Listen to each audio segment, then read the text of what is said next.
hat off to them and try to be a light unto others. But ultimately, to the extent we can be a light unto ourselves, and it's not easy, and some of us live in darkness for long, long periods of time. And that was one of the things as a parent to realize there was no transmission. My kids had to figure things out for themselves. I could try to help them, be there when they fell down, that sort of thing, but I could not substitute my life for theirs. They had to go through this process. And so, some people can touch somebody with a third eye and they're awakened. Maybe that's possible.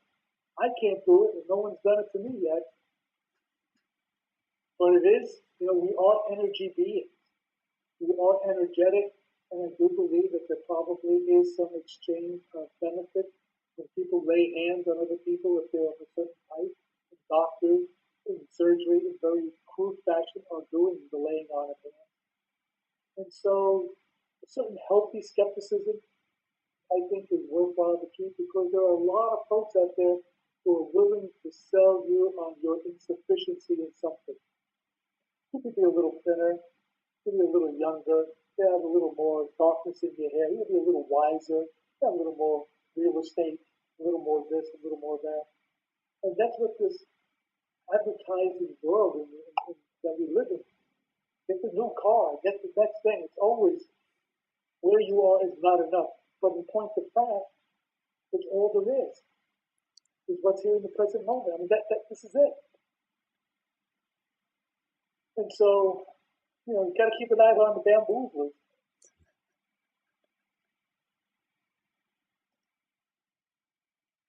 So many things that are true and beneficial can never be a part of society that we know, the way we run society. Our society is a commercial exchange, and it's based on exchange, right? And I don't know. It seems to have its good parts, right? Yes. Because let's just say that, I don't know exactly where I want to go, but I'll just say it, that societies that where there was supposed to be an altruistic king or anyone in government is supposed to be working for the people, right? And it turns out somehow the people are always my family and me first, and then whatever's left over for you guys, and we call it corruption and graft, right? And so now we build a society that's based on corruption and graft. Well, we don't call it corruption and graft, we just call it enterprise. We're all for me.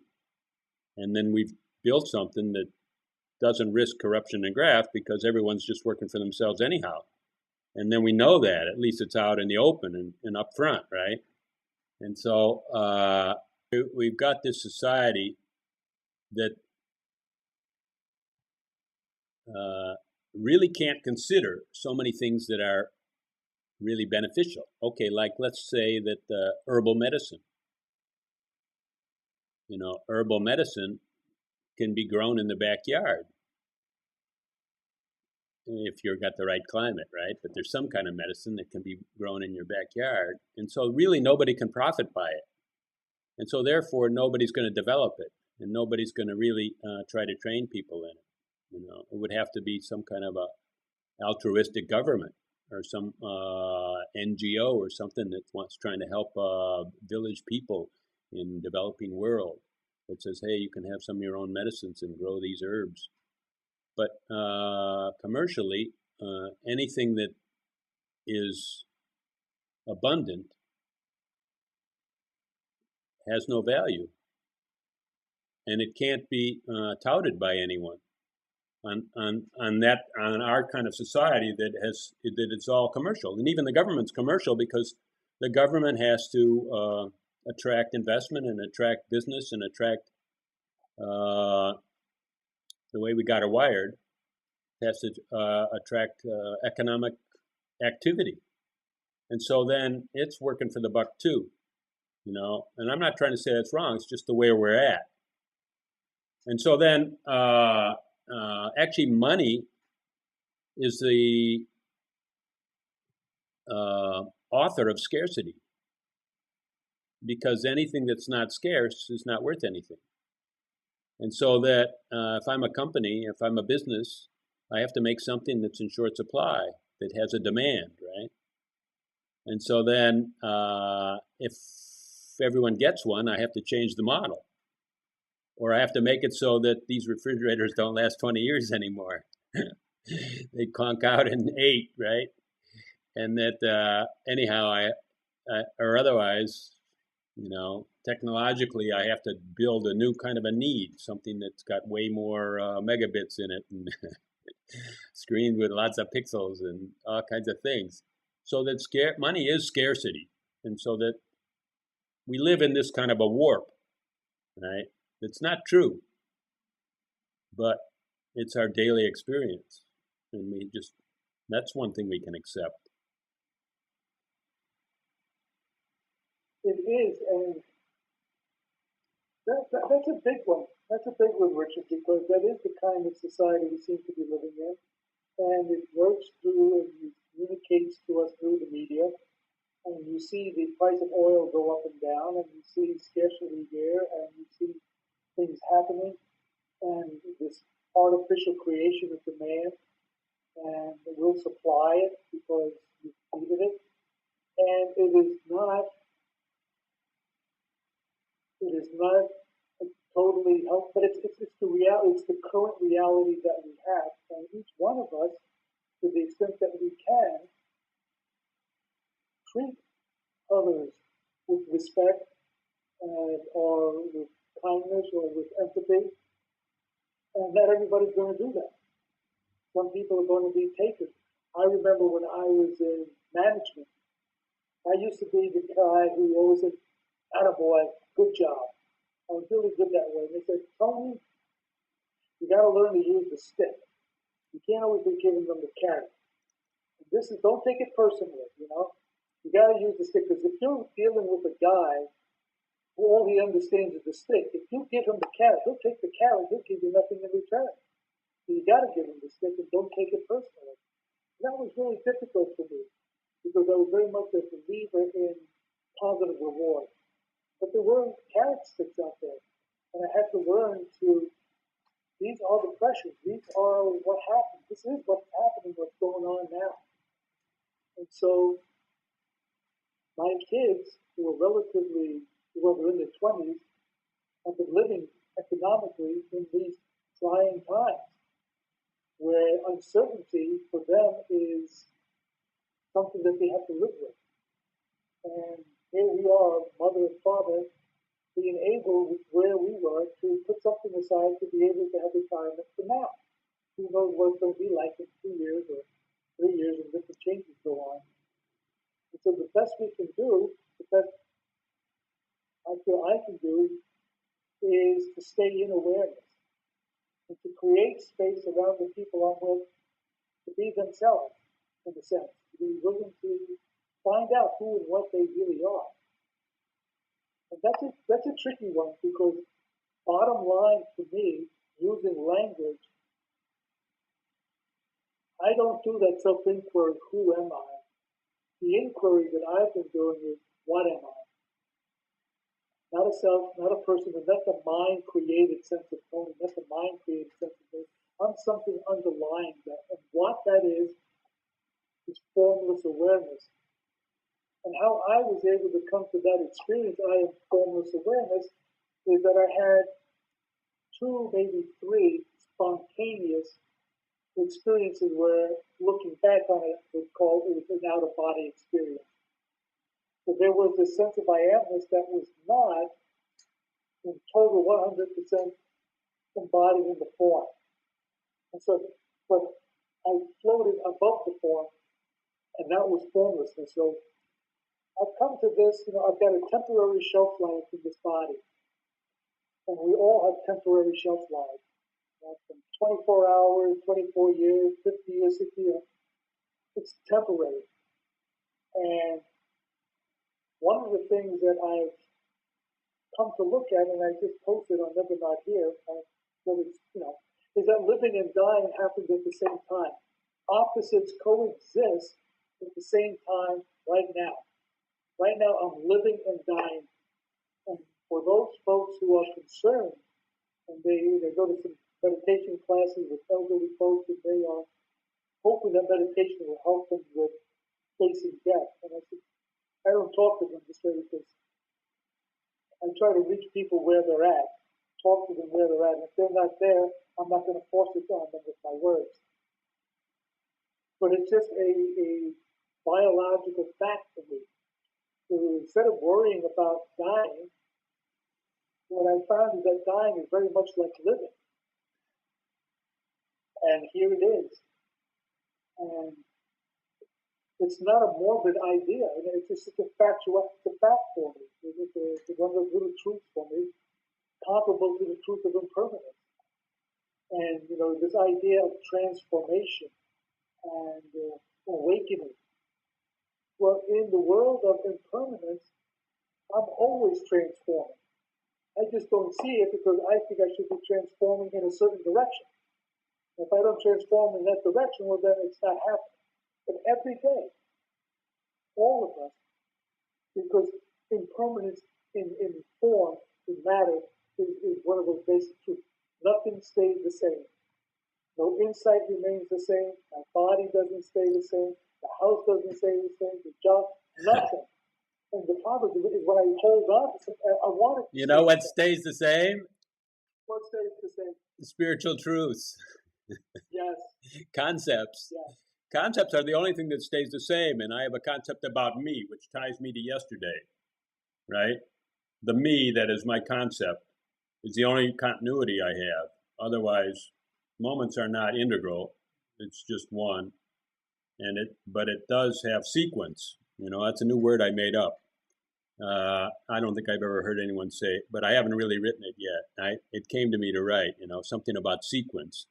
Because sequence is like this movement, right? Because things do move in the now. But when you say moments, that's not catching it, because it's not like this one and this one and this one. They're not seconds and stuff like that. Well, that's right. That's one of those tricky things with language, and that's why what I did for me to understand the present moment is I just expanded it. And I expanded now. A moment is just a tick on a clock. It's an artificial movement on a mechanism. But now is always simply now. And it is timeless. It is deathless. It is this essential emptiness, the mystery of the source, in the manner of speaking, from which we all came from. Yeah. And it never changes. I grow, I am now 10, I am now 20, I am now 68, I am now, but it all happens now. I don't die tomorrow, I die now. I don't live tomorrow, I live now. It all happens now. It's this emptiness. And people keep, when I say it happens here, they keep looking at the form, the rule, the circumstance. Yeah. No. I'm talking about the now and the, okay? And without consciousness, I wouldn't know I am. Well, time occurs in memory, right? Or with memory. Without a memory, there's no time, because a tree doesn't remember that when its leaves were off, or now that leaves are on, or it has no time. And there's just sequence. And but society is built on that same memory, or built on that time, and agreements are built on time, and so much of our life that we can honor. We can honor the way humans are built on mind, and how mind shifts, and how we don't think the way we used to, and how we, in this very same moment, after a few sequences, we won't think the way we think now.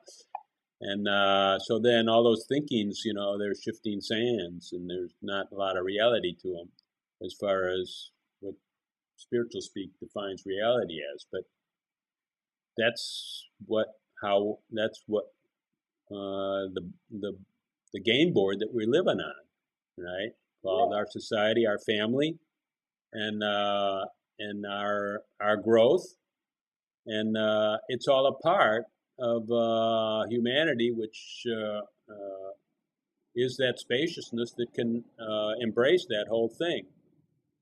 And for somebody to come along and say, well, hey, you can, we're a whole big spaciousness that can embrace everything, and then kind of like intimate that you could live like that forever, because you wouldn't even remember you're dying because you'd be an out of body experience or something or whatever.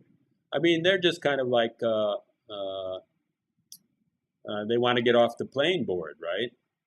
Of the game. They're abdicating their little top hat or their little dog on the Monopoly board, right? And they say, I abdicate that. I'm just going to be the space that holds that whole board.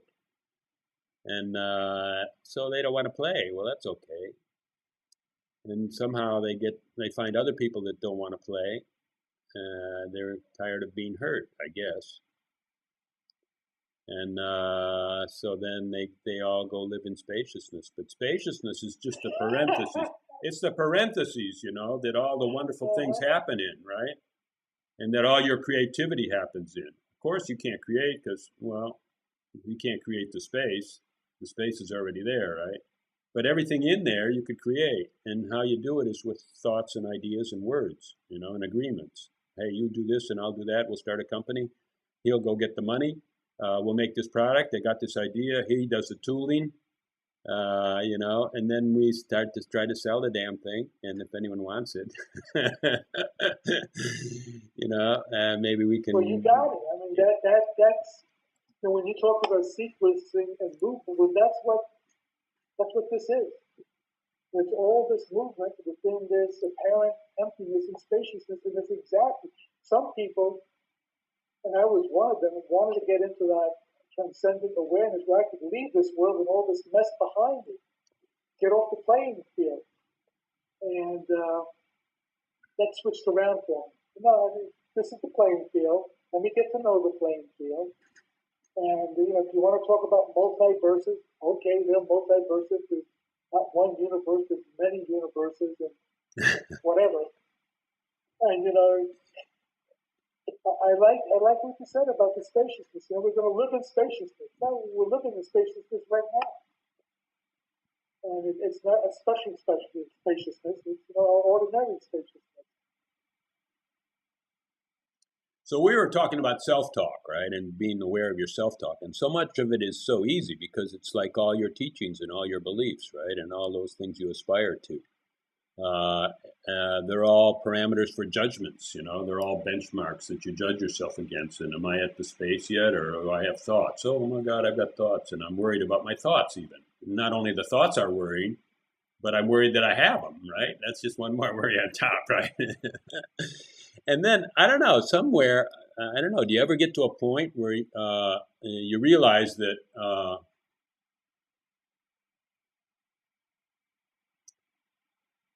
what should I say? Like, how should I put this? It's, we want to flip our lives somehow, right? Okay, our lives are over here, and we want to flip it to over here, right? Because somehow we have a belief that over here is going to be more relaxing or more creative, right? It's going to be more creative, right? And so then we say, well, okay, over here is worry and anxiety and stress and struggle.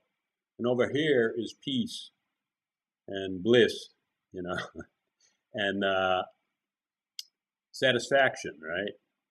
And happiness and love. And so then somehow we've got the idea that if we try hard, because we have the idea over here that stress and trying and seriousness gets us places, right? So then we've gone to the idea that these stresses and seriousnesses and hard work and discipline and striving, and what's another word like I want is, well, anyhow, those things are going to get us over here, right? If we keep doing those things, there's going to be a flip over now. Now, what in the hell is going to cause this thing to flip, right? It ain't going to happen, right? It ain't never going to happen, right? All that struggle, I'm going to put more struggle on there and more pressure. And then the only way it ever happened was this whole thing blew up. So I went into Never Never Land, and when I came back, I was over here. But why don't you just go over there, right? And forget about this shit, because what these 2 points are like our attention. Our attention is either going here or there, right? And so then it's a movement of attention, really. We have the belief that we can get somewhere by doing something, right? And doing it hard. So then that's not how we get somewhere. We get somewhere by shifting our attention. And the way we shift our attention is by listening to, well, our self-talk, right? Where's our attention now? That's the first thing you have to know. And then you have to realize that in this certain window, which is like open because I'm sitting on a foundation of previous beliefs, and that's as wide as the window will go with those previous beliefs. In a certain window, I can make a couple of choices where to put my attention, right? And so then I'm going to put it on the flip, that I'm already flipped. And so I'm going to put it on my happiness, feeling peaceful, not feeling like I need something else, like I have a whole bunch of goals out here that I'm reaching up for this one and that one and this one. And so then my mind is all busy trying to figure out how to get there. It's just doing its job. So I just put my attention on something that's already on transformation, basically. And that's a choice, see?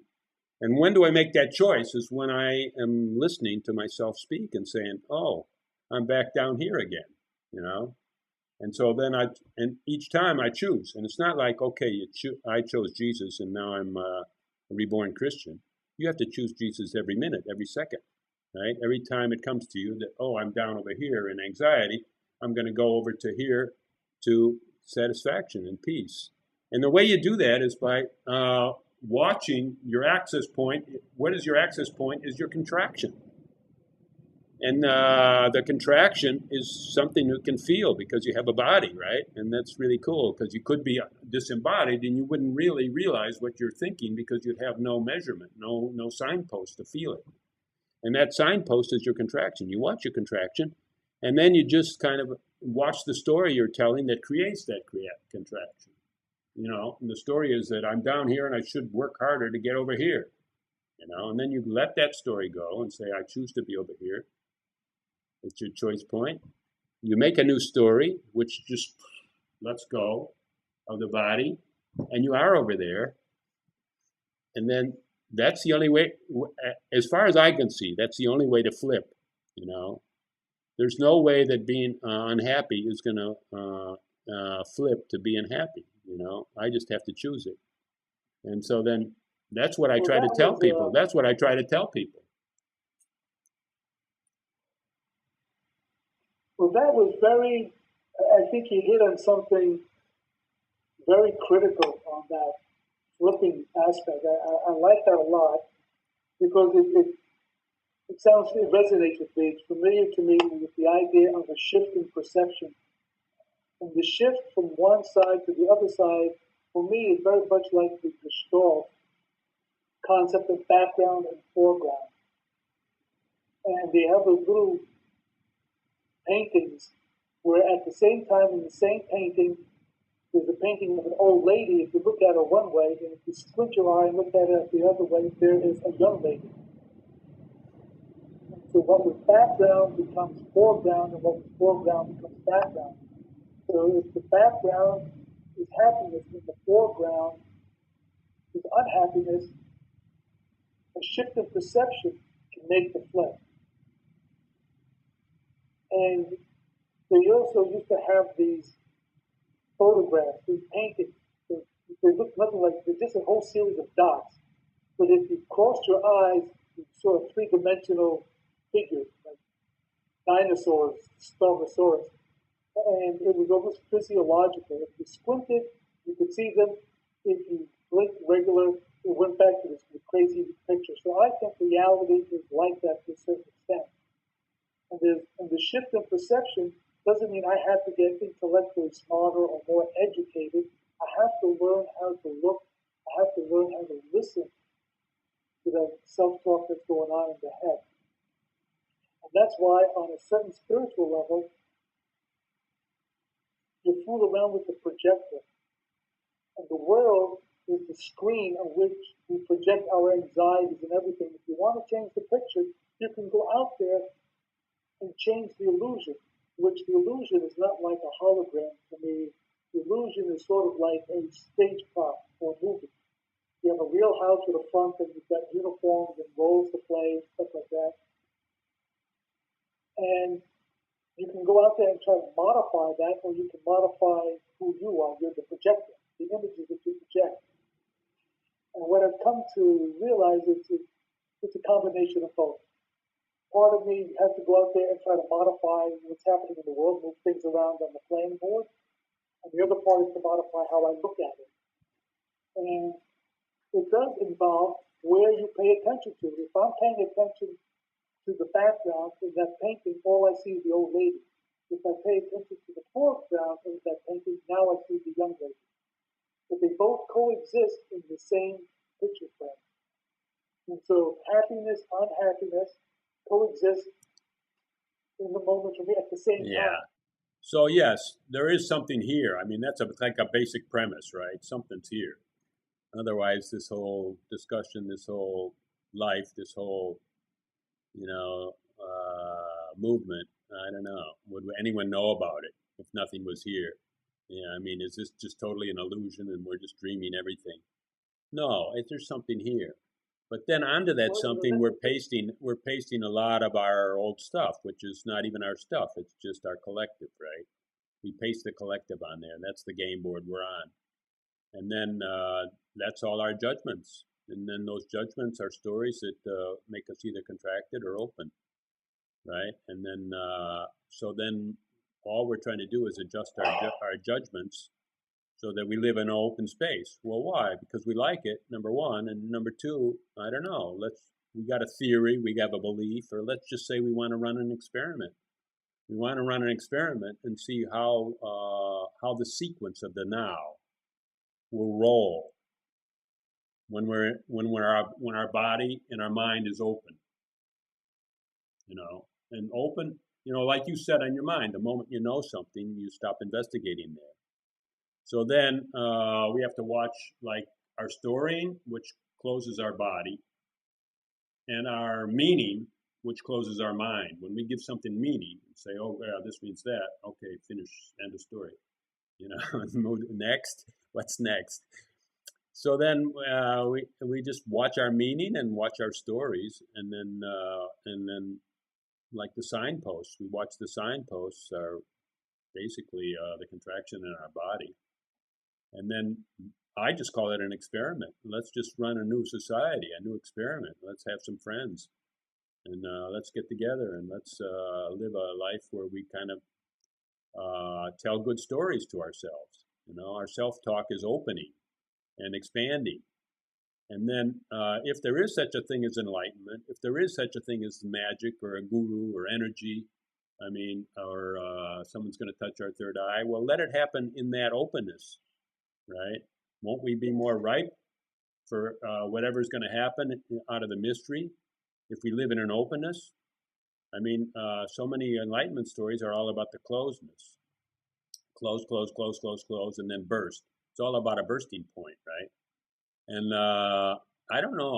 There's so many of us now that I don't know if the Earth likes all that bursting going on. That maybe the Earth is tired of all those bursting things. Especially when people have rocket launchers on their shoulder and stuff like that. And bursting can't happen that much. And so then we got to find another smoother way to get into it. And so then I don't like those bursts. I call them bursting. But anyone, Eckhart Tolle, anybody that says I was just about suicidal and blah, blah, blah. And then all of a sudden, I thought, oh, my God, who is this guy thinking I'm suicidal?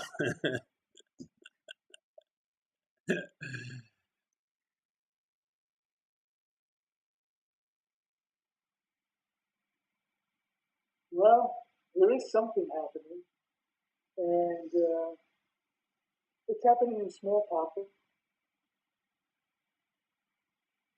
It allows people to look and people to post. And there are others out there. And it does seem to be getting around. But at the same time, there's a lot of energy still built into the playing board. And we do have this world where power means something, and guns have power, and people threaten other people and bully people to try to convince and to force that if they have something, they may take it away from the people. And it's a very interesting experiment. This whole human condition is an interesting experiment. And I think those that can take that approach, I think that's helpful because otherwise you get locked into rigidity. And I think the openness, giving people the opportunity to experience that openness, I think lends itself to empathy and to kindness. And once you begin to recognize, why would I do harm to someone else if they are like me? I mean, it doesn't make sense to me why I would do that. But if I don't see somebody, if I don't see myself in them, if I don't recognize self as looking for self, and I really believe it's Israeli against Palestinian or this one against that one, you know, the minute I don't see self in the other, then I can treat them terribly. And I don't know how that comes about, except that you need to go, I think, share kindness as much as possible. Pay it forward in that speaking.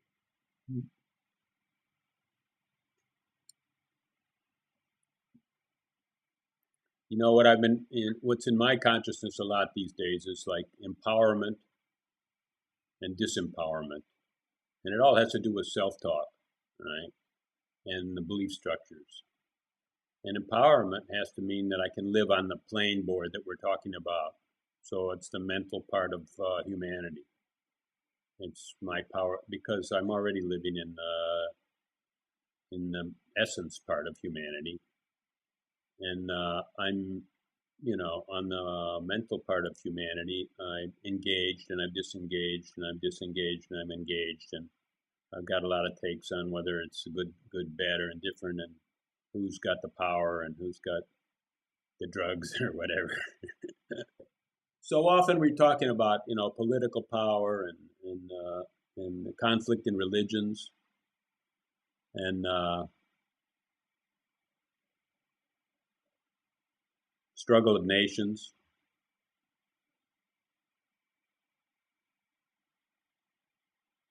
Really, the world is a playing ground of economic flows. It's more and more integral and more tied together. And everybody has their certain advantage, right? But they don't match up very much. They're thousands to one, and whether that's, we blame religions and we blame political power, but really I think if we look at it, most distortions come from economic imbalances, and probably most wars, many wars are proxy wars. Proxy wars mean a few people think they can get advantage for themselves, and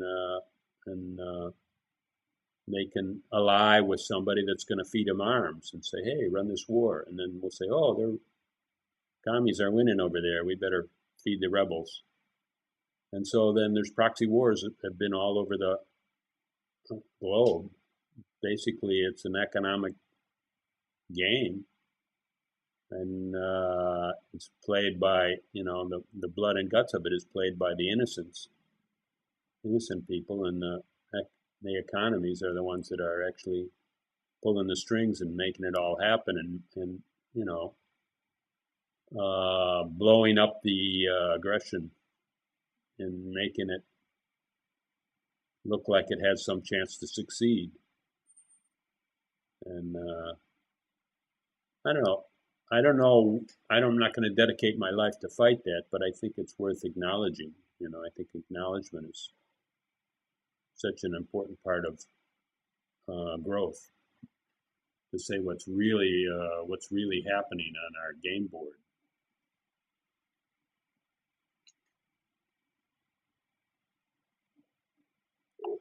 Well, it makes, well, I'm not going to guess that much.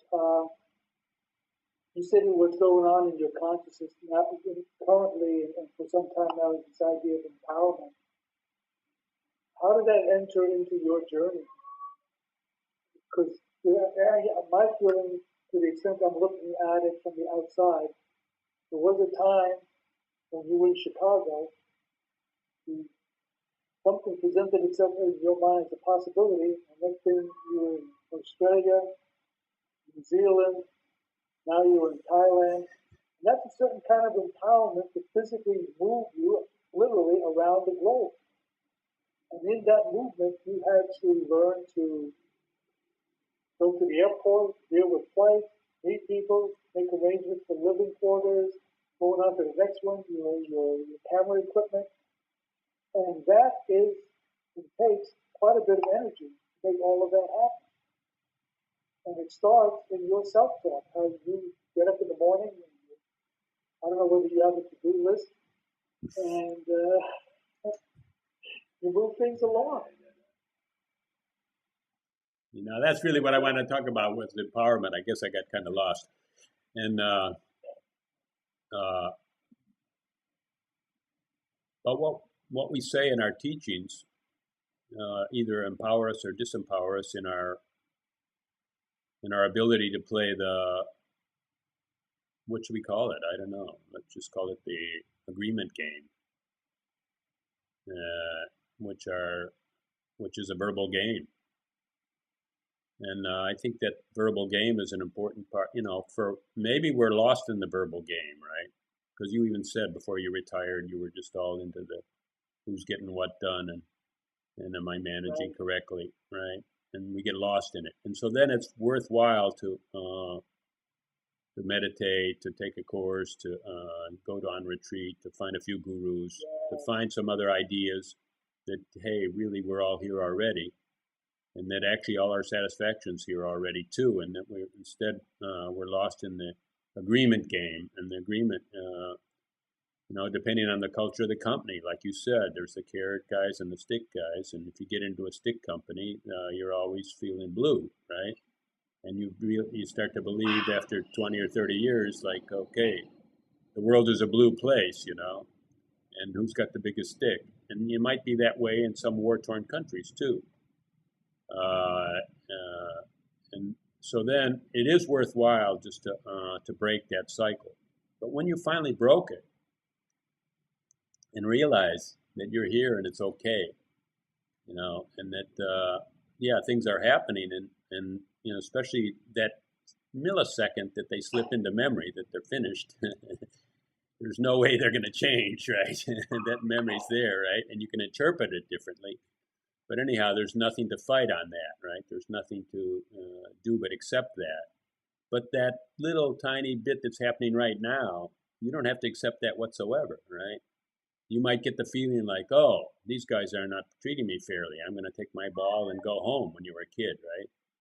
I'm going to take the ball, the game's over, I'm going home. And then in that moment, you can say, no, I don't choose that anymore. I'll just keep playing. And I'll just stay open to it, right? Whatever it is. And so then there definitely is choice, and you don't have to accept everything the way it is, right? And so then once you start to realize all the stuff that the gurus told you, well, what's the point? And the point is now I'm really equipped to be a much better player in the game of agreements. I can really help other people play. I can really help make a team. I can really create anything that our minds can be put to, right? And maybe I can even change rigid people that are in power and that are benefiting unjustly from the masses. I don't know how. I can have another war, or otherwise I can try to do peaceful nonviolent resistance, or I can acknowledge things. But so somehow the teaching that we go to break out of the agreement game that's got us stuck, that we're kind of lost in that teaching is that just kind of like suck us in like a what do you call it, the tar baby? And are we going to just be stuck into this teaching and this spaciousness, or actually is there an opening at the top or somewhere in that teaching that's going to let us come back out and play this game, right? Or do we just have to struggle our way out and just get all that tar off of us and somehow just say, damn, that's a sticky place, right? And come back out here and play with our fellow humans. And I call that empowerment, right? And taking a step that I've never took before, and traveling and moving around and doing all kinds of things that I never would have thought I would do. And I got some techniques that help me do that too, which like are not so much volitional, right? In other words, the volitional part is if I stay in a country where I've got a 90-day visa, I've got to move whether I like it or not. If I go back to America, I'll probably settle for a couple of years, and I'll be in a low point. It's like a ball that's on a hill, right? And I'm on a bunch of hills now, and every time my 90 days goes up, bloop, I have to go over somewhere and do something and get involved with somebody and ask somebody something, and I kind of choose to put myself into that imbalance, let's call it, Whereas if I go back to the States, I'll be a marble in a valley, and it'll take me huge efforts to get launched out of there. Okay, well, those are little tricks. But anyhow, another thing we said in this discussion was about offering to people or feeling that we could be a part of their lives, or, I'll use that dirty word, helping people, right? Okay, maybe we have nothing to give people, because we've got our own hang-ups and we're just giving our hang-ups for theirs. But in another way, that kind of impetus is an engagement. And so much comes out of engagement, right? So much comes out of engagement, because then you have a reflection and somebody else trying to change you, you're trying to change them. And somehow, you're living in these couples, in these dyads, in these engagement, and I would say that's what I totally noticed, that dead end of spirituality and non-duality is that engagement is so optional. It's like if you start to spout out like there's no me, so then there's no you. So who's there to be engaged, right?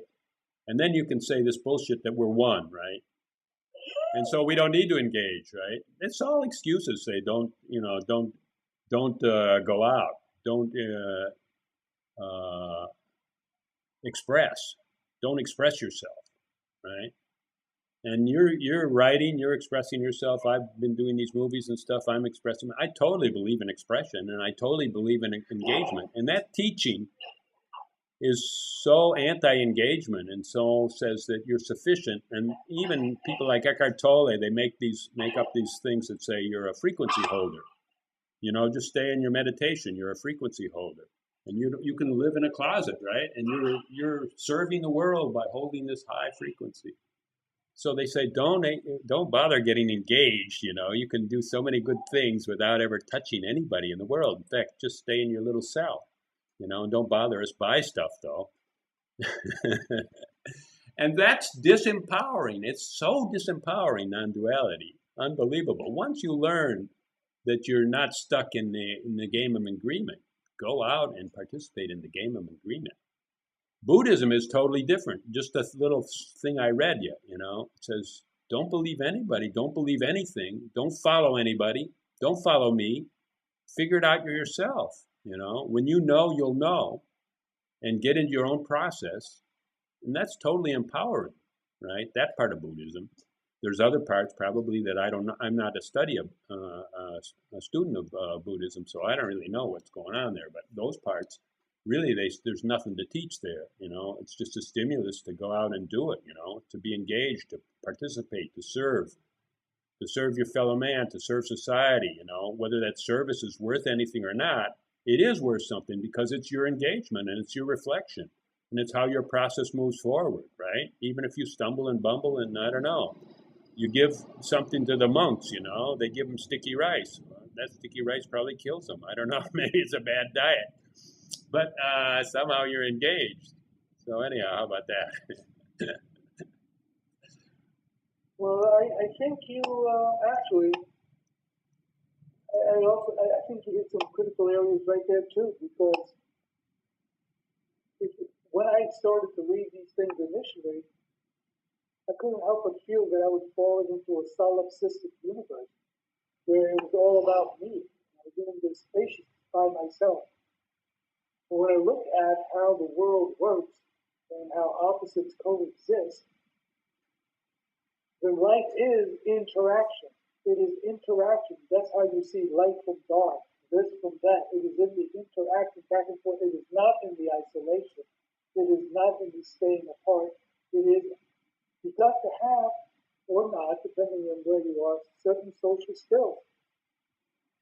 Whether you're going to have social skills in a social environment or a physical environment or a corporate environment or a natural environment, you're interacting. It's always going to be about being in relationship to something, and that's how you find out what and who you are. Whether there is an ultimate point, I don't know, because my experience with stillness and emptiness and detachment is that the universe is not human centric. You know, there's a whole spectrum of consciousness. Human consciousness is one little speck, and whether we make it or don't make it, the universe is going to still ongoing, be an ongoing whatever it is. And so, if you want to find a point, each one of us has to find a point for our life. What gets us up in the morning? Because if there's no point, why should I get up in the morning? I'll just stay here and dream my life away. Well, some people do that, and some people self-medicate, and others get out. And I think the ones who interact with life not only give but receive, and in the giving and the receiving, that's what living is.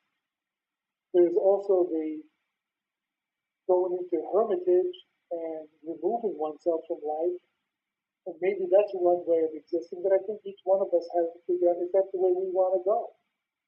And we look around to see if there are samples of people that seem to reflect an area that we are interested in, and we follow them for a while. But ultimately, we all have to find our own voice, because each one of us is a manifestation of the universe right as we are right now. So we've got the full package. Whatever we think we're looking for is already here. And whether it's empowerment or disempowerment, awareness or not awareness, awakening or dreaming, we got to figure that out for ourselves. And we figure things out by talking to others who are on the same journey.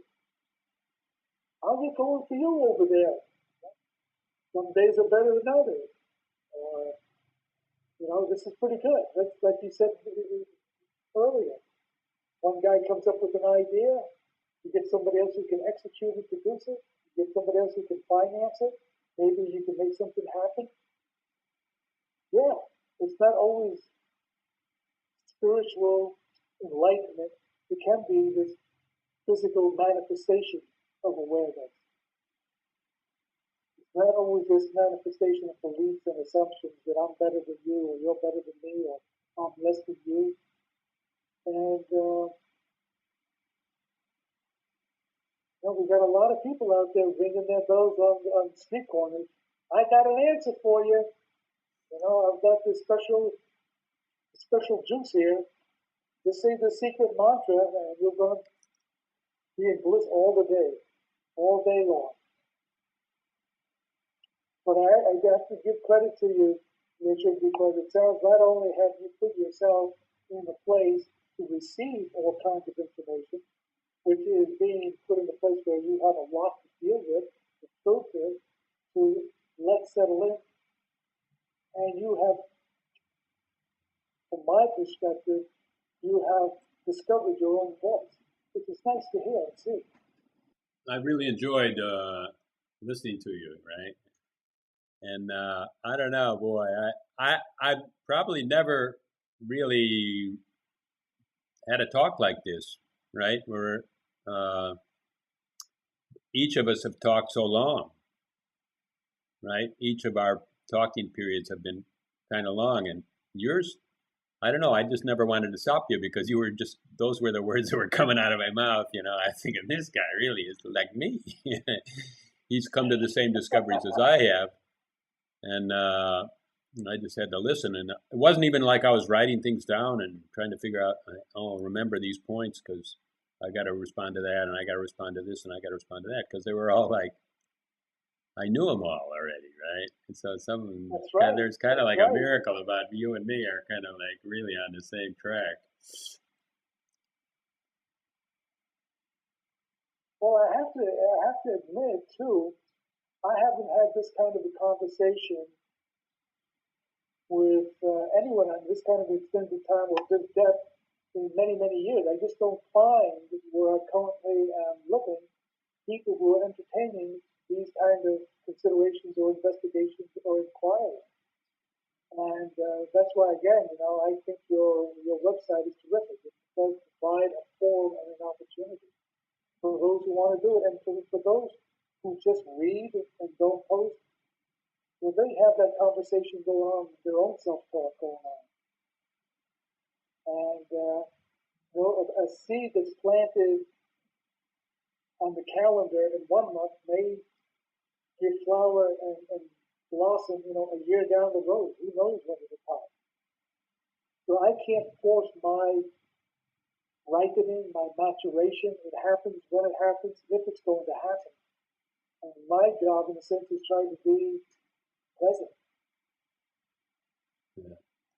No, but I think you can actually affect. I think you can affect your maturation point, and you can do it by engagement, and then when you've had enough, you disengage, and then engagement is somehow you got to get past the point where you're trying to convince everyone that you're right and they should be like you, and make part of that engagement just the receiving, and be able to receive the other, right, and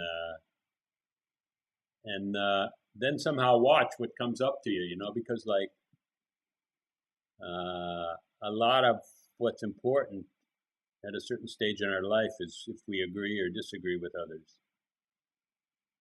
And then when we disagree, we have to kind of put our 2 cents in and say, no, how about this?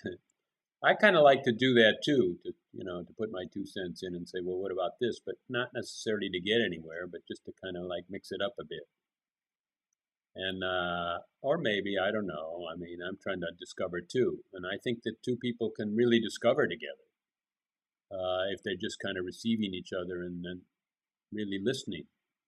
And you say something, boy, that triggers an idea in me, like a brand new idea, it seems like, and then, or some of them are we call resonance, or like I feel like I've known that or felt that way, or sometimes it just helps us express, we find another expression. And say, yeah, that's how that's how I'll start to say it. And anyhow, so Never Not Here, I don't know, like I've been doing it for about 6 years. I don't think I've gone through a lot, I guess, that I was just kind of always doing it because I could do it, and maybe more for my own discovery. And, sometimes I get letters that say that, I added a lot of input into somebody's life, and it brought some clarity and some relaxation. So then, of course, I like that too. Now, I've just been living kind of closely with a lady from Australia for about a year, and so that my attention was kind of like on what I would call another entity, like a we. How are we doing? And what are we going to do? And what should we do? And, what could we do? Right? And, how would we be a tighter we? And so now we're kind of like taking a break. She went back to Australia 5 days ago. And now I'm more like an I or a me. And it's quite different. Really, really quite different. And I think there's a lot of more fundamental questions that when you're looking at a we, you kind of skip over, and you kind of pretend like everything's cool. I'm a solid base, right? And when you're kind of living for yourself, then you realize, well, I have to recreate this moment too. And so then maybe I'll get more creative with Never Not Here too, because like when I was just a wee, well, Never Not Here kind of got set aside, and then you might notice, or people have noticed, that I put Rena on a bunch of times. We got her to start doing talks, and to try to face a lot of fears, right? And to see that they were not that bad, right? So I was working on a we all the time. So then we'll see what happens in Never Not Here. But I want to make, it's so cool to have a creative outlet like that. Really, really, so feels so cool. And somehow you can have a lot of talks and talk to a lot of people, and maybe you can write about it, and maybe it's in you, or maybe it isn't in you. But somehow making a movie or having some videos, I don't know. Does it make it more solid, or somehow it makes more of an impression? At least that's how I work. It makes more an impression on me, and I don't see why I would stop doing that. Like it's not that difficult for me. So then hopefully I can find some really new creativity. Now this format right here is called a Hangout, and more than one person can be on it. Like we could have 5, 6, 8 people doing something. I don't know what. Having a conversation like we haven't had for a long time, right? If you could find some other people that wanted to do it, and how we'd administer it with more people that wanted to talk. Well, we'd have to have kind of like timings and stuff like that, where we would pass the baton. But I'm open to just about everything, and I'm open to what would make a difference in my life and other people's lives, and so that's what I want to say. Well, that whole thing just rings true when you talk about the self-discovery aspect, and how much of what is involved in that is learning to listen. And initially, to listen and hear, that self-talk, right? That's a biggie. And then you listen and hear another person. And when you are one, you listen, and when you are two, you listen. Not only now to your self-talk, but to the other self-talk and the talk that they're saying objectively. And so much of paying attention to me now has become one of listening, because there's so much that seems to talk and describe using the visual primary sensory device of seeing. But I said, what if somebody is blind? What if I couldn't see? Could I not be enlightened? So then I just walked around with things that go over my eyes, and healing really kicked in. And I said, I can hear the truth in somebody's voice. I can hear their authenticity. I can hear their uncertainty. I can hear their fear. I can hear just listening. And I suspect if we paid attention to almost any of the sense modalities, any one of those could take us to a place of truth as well. Not just seeing, you can hear it, you can feel it, you can smell it. And that's why this whole idea of aliveness and embodied awareness is kicked in for me. Now, with all of that paying attention, you all of a sudden realize the world, my world, is full of possibility. Where before I just saw, that narrow tunnel, and it's a long way to go, and I don't have enough energy to get me down there, there's not enough light. Well, that's all not a lie, and maybe it's not even an illusion, but when I really am paying attention and listening to what's going on now, a lot of stuff opens up. And so the fact that you can describe yourself in a way of being open to things, that's about as much as I can hope for anybody, is that they are open to the world, themselves, to discovery, to whatever happens, with no guarantee that what might happen may not be fine. It could be emotionally painful, physically painful. There's just no guarantees that it's only going to be bliss and happiness. Anyhow, so then let's say goodbye, and we'll say hello the next Richard, I time. have to say thank you very much for the invitation. I do appreciate that. Thank you. All right. Thank you very much for learning this Google Plus Hangout and for giving me such honest and insightful sharings. Thank you, Tony. Sharing, exactly. And I'm going to play around with my machine, see if I can figure out some of these settings and I can fine tune a little bit better. Okay. See you next time then. Have a good day, Richard. Have a good one. Lots of love to you. Bye-bye. Lots of love to you, buddy.